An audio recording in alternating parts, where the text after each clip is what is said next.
Smackdown, Smackdown, Smackdown. Was it a better show than Monday Night Raw? You tell me. Most likely yes. Well, pretty much an overall yes, after that very confusing show I saw last night, which was just all over the place. I could not even tell what was going on Monday Night Raw. You can check out my review for that. It just left me with so many just odd like questions, and only one really great segment on there, but still an overall bad show. Now, as in opposite to SmackDown tonight, I was in Detroit, Michigan tonight. Did we see a better show? Yes we did. And at least it kind of flowed better through with 2 hours though. As they kicked the entire show off with Daniel Bryan and Brie Bella coming to the ring.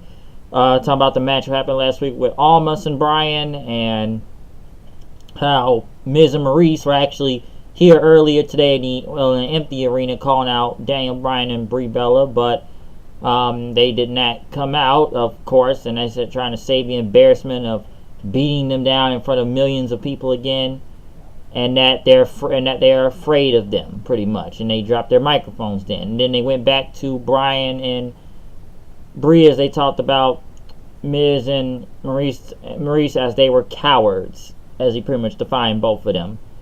And yeah, you want to show up early, and they said they called them out now, but they're not in the building, but they are still labeled as cowards. And one thing I noticed throughout this entire promo was when Brie said that after watching the footage, from her tag match last night on Raw, they don't need to wait till Hell in a Cell. We may need to wait till longer than Hell in a Cell. And I sit there and I say this to myself.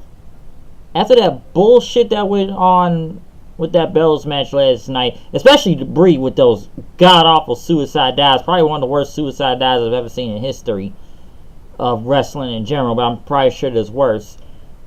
You really gonna say that you don't need to wait till Hell in a Cell? I know people are gonna say ring wrestler and whatever, but that shit was horrible last night. And she probably could have killed herself doing that suicide dive when you think about it, because that second one, she pretty much landed on her head. Okay? She really did. This looked very, very bad, and I sit there and wonder, does anybody really want to see a mixed tag match now? Because after seeing the Bellas last night, I don't even think I want to see this unless, I don't know, we leave Daniel and Miz to do all the work in the ring? Because that shit was horrible last night. That's just easy botchamania material, okay? So, what the fuck? You really gonna go out there and say it? It was so bold saying that line, just, we don't need to wait till Hell in a Cell after having that tag match. You need to rethink and look at that tag match again and work on them fucking suicide dives. Then again, I just don't want to see the Bellas in the ring in general. But then again, like one is on one show and then they're on both shows, or I don't know. I don't know. But they want to continue this feud. Daniel Bryan pretty much pumped up SmackDown and called out Miz and Maurice. But, Renee Young says they are not here. Andrade Cien Almas and Zelina Vega came out, which actually both were in their gear. Let me put on that as pretty much Zelina talked about both of them and that they are complaining. And then Almas talked in, said it's going to be fun to walk over Bryan again. I will say Almas is not bad as in talking English, but he really is kind of struggling a little hard. His words are coming out clear. I'm not saying they're not that bad, but like his that thick accent, Spanish accent, is just kind of hard to understand him a little. But we understand why he has a mouthpiece for Zelina Vega. So this is why he doesn't really do much of the talking. But pretty much, I guess it was going to be another match between Daniel and Almas, which, like I said, I actually thought it was about to be a tag match, but it wasn't. Daniel Bryan then went against Andre Cien Almas again. Another great match. Let me also add, I did enjoy this match a lot. Both guys were just great in the ring, but I did almost think it was going to be a tag match. Daniel did pick up the win with the running knee to pretty much end the match from there. After Almas did that, I think the standing moonsault and everything. But I think Daniel dodged it, and then, like I said, Daniel, he pretty much hit the running knee and beat Almas clean. I know some are going to say Almas has lost again, which you really shouldn't be taking L's that much since kind of, the beginning in a way, but I don't think it's hurt him that much, but because he didn't really get a win last week, it was just by disqualification, but now he actually lost clean to Daniel Bryan, so I'm not really sure, but it was still a damn good match though, okay? Pretty much then Brie hit a kick on Vega and then did that running, double knee thing into into Zelina Vega, pretty much taking him out. And as Miz and Maurice were actually on the screen, they said they're at a restaurant, an Italian restaurant that, it was one of the finest in Detroit, that they bought it out so no one could come in there. They didn't want to deal with anybody in Detroit. So, I guess Daniel and Brie were going to plan, which they pretty much, this is kind of funny to me right here, is that you see them walking away with their bag saying that, you know what, we're going to leave get some dinner, some Italian dinner. And this is on screen, so you pretty much told Miz and Maurice your plan, and they're watching, so it's almost like you're about to walk into a trap. That's how I see it going is. You're walking into a trap, telling what your plan and what you're going to do. Now, let's go to an Italian restaurant. So, yeah.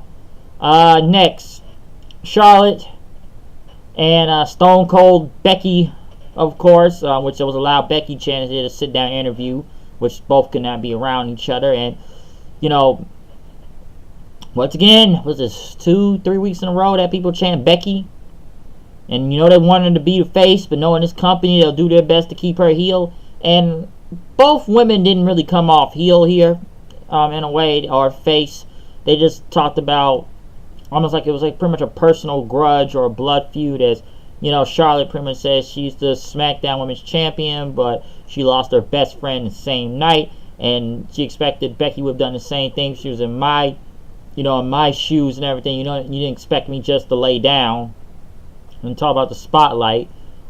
And she understands better than anyone that she's grown up in the spotlight. And if you were just, if I just won, you could just ask for a title shot. I just got like how Becky said, screw you, okay?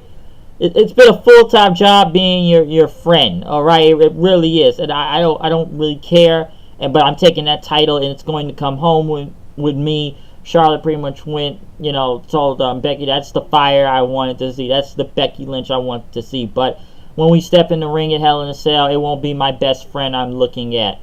All right? It's going to be the second best. And pretty much Becky said to shine that belt up for her because she's going to take that title away from her. So that's going to be the thing with that. But yeah, it was a really good sit-down promo. But hey, once again, Becky, the people want Becky as a face. They chanted her name again. It's 3 weeks in a row, but they keep it in a seal. But I did find it funny when she said, "Screw you." Naomi versus Peyton Royce again for some odd reason. We got to see this match again, and now at least Naomi actually won the match pretty much with a sunset flip. But then the Iconics attack. Asuka, who has been missing for God knows how long, in 3 to 4 weeks since they got nothing better for her. She pretty much came out to save Naomi. You think they would say something big for Asuka, but since they got this Becky and Charlotte thing going, what do you do with Asuka? And I guess they said, hey, let's have her tag up with Naomi to fight the Iconics since they got nothing better for her. And that they pretty much killed Asuka anyways. That's why we haven't seen her over TV almost, what was it, 3-4 weeks now, other than that pull apart. Come on, she lost to Carmella, and look what the fuck happened. They ruined Asuka, okay? They really did. So I don't think they have any big plans for Asuka. Let's say, hey, let's throw her out here. She hasn't been on TV in the past multiple weeks now. So team with Naomi to fight the Iconics. I guess that's the best they got for her. Literally, that's all they really got for it, because they fucking ruined this whole thing. Because even I wonder, when is Asuka ever going to come back on TV? And I guess this is the best they have for her.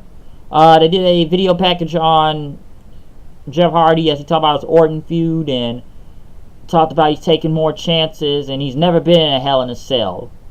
which I actually thought he was at one point, but he said he hasn't, and he's going to be fighting for his honor, his title, his family, and, you know, they pretty much showed multiple clips of Jeff jumping off of things from from multiple ladders and Elimination Chamber, and jumping off the Monday Night Raw stage back in 2008.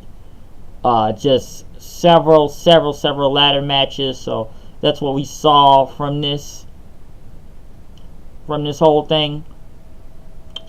And Jeff said, you know, he's going into the most dangerous structure, and that this cage will not contain him. He will soar higher into the heavens and sink to the deepest depths of hell, and that Orton's obsession will be his own destruction. So what tells me that is that get ready to see Jeff Hardy jump off a Hell in a Cell, folks. The man is crazy, and he will do this shit because I've seen him jump off of stuff for years. In any promotion. High ledges, ladders, just see Jeff get ready to kill himself, as usual, and walk out of it okay, as he, you know, it won't be a ladder, but you know he's going to jump off the Hell in a Cell. You're just waiting for it.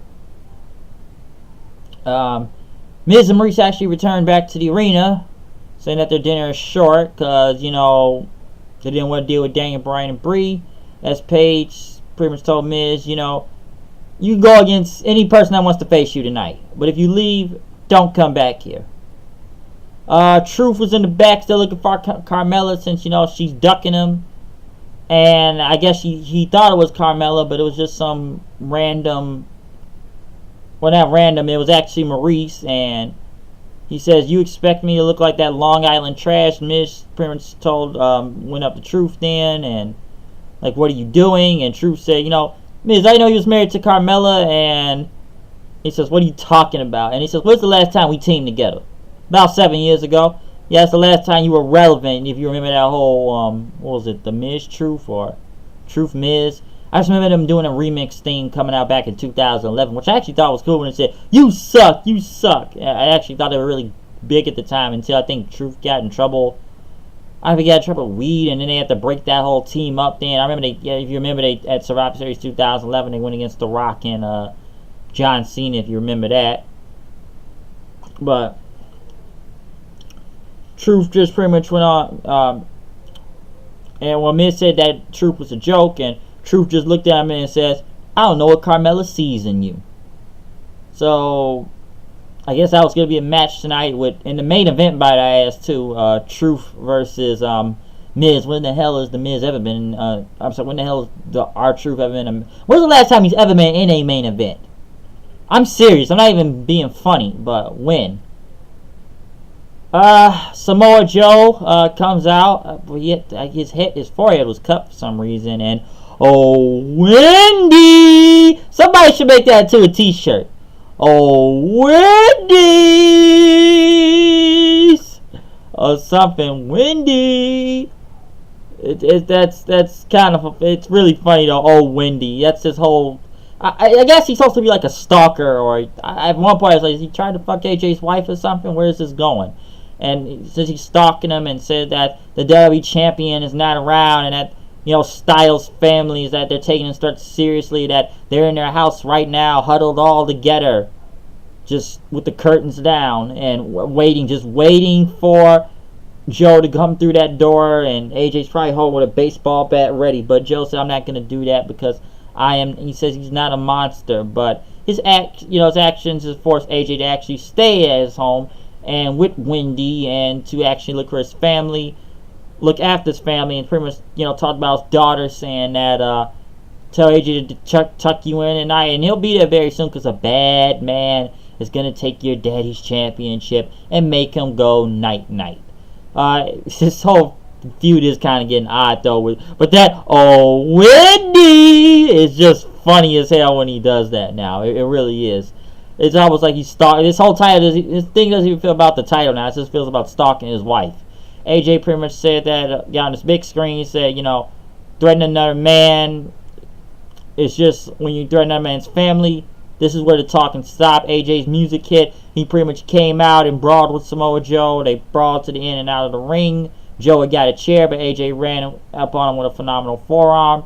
AJ got the chair then, but referees and Paige pretty much came out to stop AJ, as Joe just kind of stood there, pretty much kind of just recovering after AJ took him out right there. But segment wasn't bad. I will say that the brawl was pretty good. I just still think it's funny when, Samoa Joe's promos now. Oh, Wendy! But Samoa Joe always cuts a great promo as usual. R-Truth was still in the back with Ty Dillinger, looking for Carmella. Actually, they found her, and Carmella told her to leave her alone, and he said that, Maurice is my cousin from Detroit, and Truth wanted to say, well, let's call it truce, and you join me in ringside against the Miz, and he told Carmella that Maurice called her trash, and Carmella was pissed and was gonna come after Maurice tonight, and I guess that was a deal. And Truth, it was a deal, and he was going to teach Dillinger something, my young Tyson, as he called them. He says, "What could you teach me?" He says, "How to get in the main event of SmackDown Live, dog," which he does have a point. So yeah, they played a video package with Orton next, as he talked about, as he has been in Hell in a Cell before against multiple people like John Cena, Mark Henry, Sheamus, multiple others, and him facing these, other probably hardcore matches like against Mick Foley and such. And he says he's not going to go quiet, and that he's going to erase Jeff Hardy, because he has been in Hell in a Cell, and it changes you. It makes you lose your mind almost. But he will erase Jeff Hardy for good. But very good video packages for both Orton and Jeff Hardy tonight. Usos versus Sanity versus Rusev and Aiden English for a number one contender spot, the tag team titles. This was kind of a no-brainer. Sanity continues to take L's, especially with Eric Young taking the pin by Rusev with a Machka kick. This match wasn't bad, but you kind of knew who was going to win, so they get a face versus heel thing going on. Usos haven't really done that much around, if you ask me. Sanity is just dead in the freaking water right now, and they continue to take L's. Sheamus and Cesaro pretty much looked on in, since they will face next week to determine who will face the New Day at Hell in a Cell for the Tag Team Championships. Miz and Maurice came out. Well, I should say one thing, as they're bringing back that Mixed Match Challenge. Let me add that, as I actually ran through some of the teams. We're bringing that back, and some returning again, like Rusev and Lana, Jimmy Uso and Naomi, Asuka and Miz, Bliss and Strowman. And I see people like Carmella and Truth now. I guess that's a team. Finn and Bayley. Was that like a big thing in NXT at one point with those two? Because they were one of the biggest stars over there at the time, like the top ones. I saw Bobby Lashley and Sasha Banks, AJ Styles and Charlotte. So I saw a few of those teams. I think it's like 10 teams, but I don't mind it being back. But I knew Asuka and they were gonna win, because they wanted that Asuka streak to keep going on at the time. For some reason, I would see AJ and Charlotte, since they're like both the champions right now, but I don't know. Next, but the Miz versus R-Truth, as Truth came out with Miz. Well, I guess I say Miz and Maurice pretty much made fun of Daniel and Brie and tired of both of them, and that they're going to take him out of Hell in a Cell. Carmella then pretty much came out with Truth doing his entrance. The match wasn't bad, I will say that. Truth is still great in the ring, so I'm not down anything on that, but you kind of knew this was going. Daniel Bryan and Brie come out. Truth gets the roll up. Miz is distracted, of course. By that, they start attacking the Miz and Maurice right after the match then. So, as they are continuing to attack them, Almas and Vega hit the ring again, pretty much trying to take out both